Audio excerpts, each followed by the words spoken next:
Hey there, guys. I just want to talk to you about how you can build wealth without losing your faith.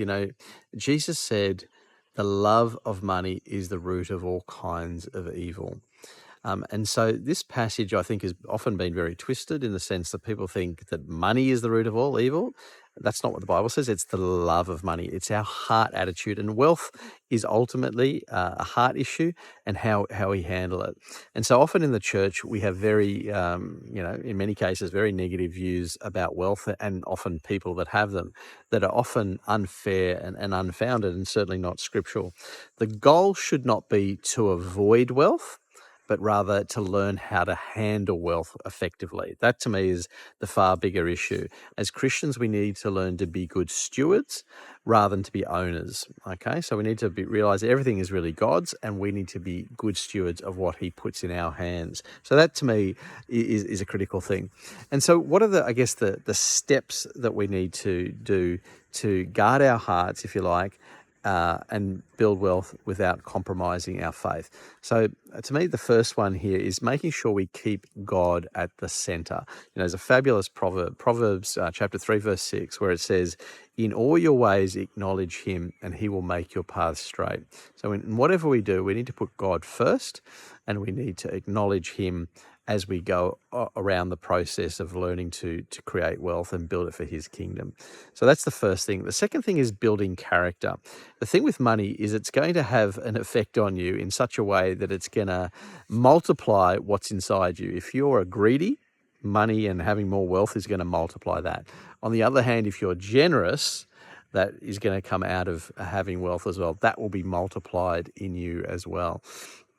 So therefore, we need to make sure that we have humility. No Christian should be claiming credit for the wealth they have. I mean, I love Deuteronomy 8, verse 18. It says, "Remember the Lord, for it is He who gives you the ability to produce wealth." In other words, your skill to produce wealth is from God. It's not from you. We need to be people of humility, and especially people of gratitude, being absolutely grateful for what God has done for us, both on the cross, first and foremost, but also grateful with what He provides for us to meet our needs. So that's some really critical ways of thinking about it. And thirdly, we need to have guardrails. So these could be people who hold us accountable, whether it's our pastor, close friends, family, but we need people who can hold us accountable to the way we're handling wealth.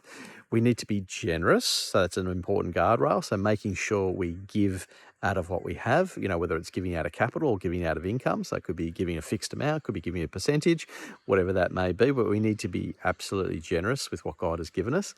And I thought, of course, one that people often don't think about is keeping the Sabbath, resting, because many people are busting their guts working to build wealth and they don't stop and rest. And it's very bad for your health. It also means you don't reflect and take time to think about why you're doing it, and so forth. So keeping the Sabbath, I think, is really important. And of course, it's important to do that to honor God. So that's the third thing. And then the other thing is you need to decide is, what's enough? What do I really need? And being then content with what you have is also critical. The Bible talks about the need to learn contentment. And then lastly, is focus on eternal things. Life here is so short. We need to sow into things that are going to last forever, build up eternal treasure. That should be our ultimate focus and should be the focus of our wealth, using our wealth to glorify God. There you go. Hope there's some great tools there and wisdom. Check out wealthwithpurpose.com, where we share lots more of this kind of content with you. God bless. Have a great day.